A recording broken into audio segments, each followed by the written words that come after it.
ഉത്തരേന്ത്യൻ സംസ്ഥാനങ്ങളിൽ ബലിപെരുന്നാൾ പ്രാർത്ഥനകൾ പൂർണ്ണമായും സമാധാനപരമായി സമാപിച്ചു.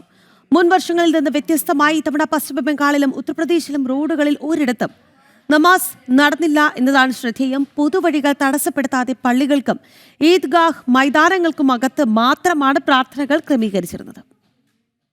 ഇത്തവണത്തെ ബലിപെരുന്നാൾ പ്രാർത്ഥനകൾ ഉത്തരേന്ത്യയിൽ കനത്ത സുരക്ഷയ്ക്കൊപ്പം വലിയൊരു മാതൃകയ്ക്ക് കൂടിയാണ് സാക്ഷ്യം വഹിച്ചത്.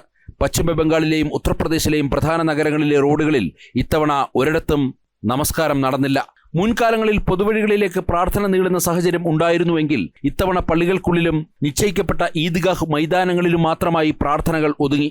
പൊതുജനങ്ങൾക്ക് യാതൊരുവിധ ബുദ്ധിമുട്ടും ഉണ്ടാക്കരുതെന്ന ഭരണകൂടങ്ങളുടെയും പോലീസിന്റെയും നിർദ്ദേശം വിശ്വാസി സമൂഹം പൂർണ്ണമായി ഉൾക്കൊണ്ടു.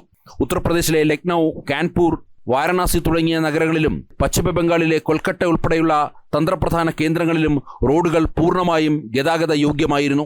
മഹല്ലി കമ്മിറ്റികളും സമാധാന സമിതികളും പോലീസുമായി നടത്തിയ മുൻകൂർ ചർച്ചകളുടെ അടിസ്ഥാനത്തിലാണ് ഈ ക്രമീകരണം. പ്രാർത്ഥനകൾ കൃത്യമായി ക്രോഡീകരിച്ചതോടെ നഗരങ്ങളിലെവിടെയും ഗതാഗത തടസ്സങ്ങൾ ഉണ്ടായില്ല. സമാധാനപരമായ അന്തരീക്ഷം ഉറപ്പാക്കാൻ എല്ലാ പ്രധാന കേന്ദ്രങ്ങളിലും ആവശ്യത്തിന് പോലീസ് സേനയെ വിന്യസിച്ചിരുന്നു.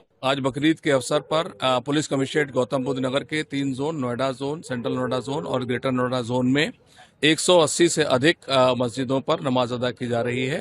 सभी जगह सम्यक ड्यूटियों का व्यवस्थापन किया गया है और कंट्रोल रूम के माध्यम से सभी जगह नजर रखी जा रही है. संवेदनशील स्थानों पर 26 क्यूआरटीओं का गठन किया गया है. 112 की रीराउटिंग कर उनको महत्वपूर्ण स्थानों पर तैनात किया गया है. साथ ही सिविल पुलिस और पीएससी बल का भी व्यवस्थापन किया गया है और सभी जगह कुशलता है और नमाज अदा की जा रही है. ഡ്രോണുകളും CCTV ക്യാമറകളും ഉപയോഗിച്ച് പോലീസ് കൃത്യമായ നിരീക്ഷണം നടത്തിയിരുന്നു. നിയമം കയ്യിലെടുക്കാൻ ആരെയും അനുവദിക്കില്ലെന്ന് വ്യക്തമാക്കിയ പോലീസ് ആവശ്യത്തിന് സുരക്ഷാ ക്രമീകരണങ്ങൾ ഒരുക്കി വിശ്വാസികൾക്ക് സൗകര്യമൊരുക്കുകയും ചെയ്തു. ഭരണകൂടങ്ങളുടെ നിർദ്ദേശങ്ങൾ പാലിച്ച് പൊതുവഴികൾ തടസ്സപ്പെടുത്താതെ പെരുന്നാൾ ഭക്തിസാന്ദ്രമാക്കിയ വിശ്വാസി സമൂഹത്തെയും മഹല്ല് കമ്മിറ്റികളെയും ഉന്നത പോലീസ് ഉദ്യോഗസ്ഥർ അഭിനന്ദിച്ചു. ജനം, ഡൽഹി.